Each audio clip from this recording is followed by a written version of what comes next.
This is ANN News Brief. Good morning. I am Lucy Adeyemi. The European Union has extended its military training mission in the Central African Republic on Monday for 2 more years, pledging 25 million euros to help reform the country's defense sector.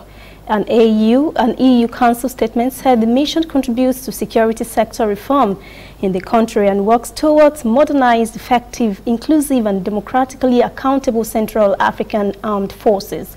The mission, based in the capital Banjul, launched in 2016, will now continue until 2020.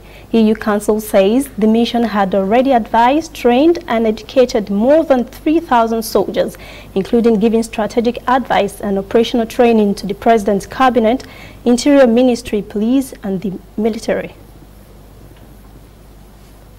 The UN Security Council has delayed a plan to draw down the peacekeeping mission in Somalia on Monday after finding that Somali security forces were not sufficiently trained to take over from existing forces. About 1,000 troops in the African Union mission in Somalia deployed to shore up the battle with Islamist militias were scheduled to leave by the end of October, but the Council unanimously adopted a resolution postponing their departure to the end of February next year. UN Security General Antonio Guterres said in a letter to the Council, plans to cut troops were not realistic, noting that Somalia suffered the worst terror attack of its history in October last year.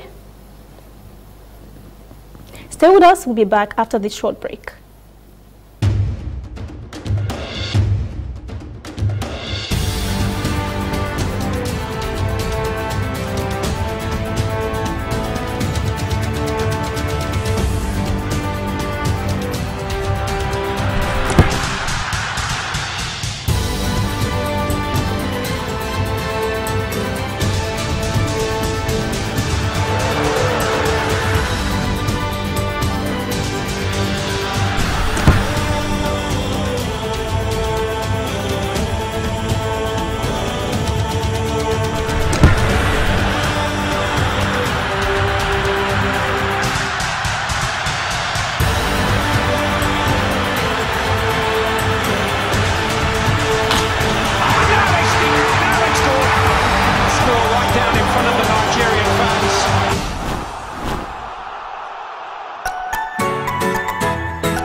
Niger Republic and Nigeria have recently signed a Memorandum of Understanding MOU for the construction of a hydrocarbon pipeline and a petroleum refinery. The pipeline is said to be constructed from Niger to a border town in Katsina State, Nigeria.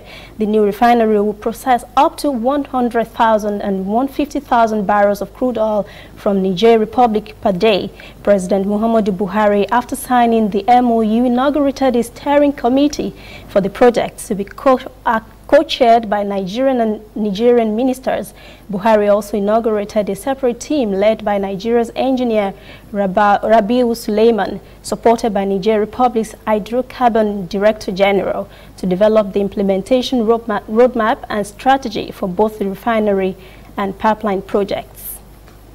That's ANN News Brief. Thanks for joining us. For details on these and other stories, visit our website, annafrica.net, and also join the conversation on Facebook, Instagram, and Twitter at ANN Africa TV. I am Lucy Adeyemi. Good morning.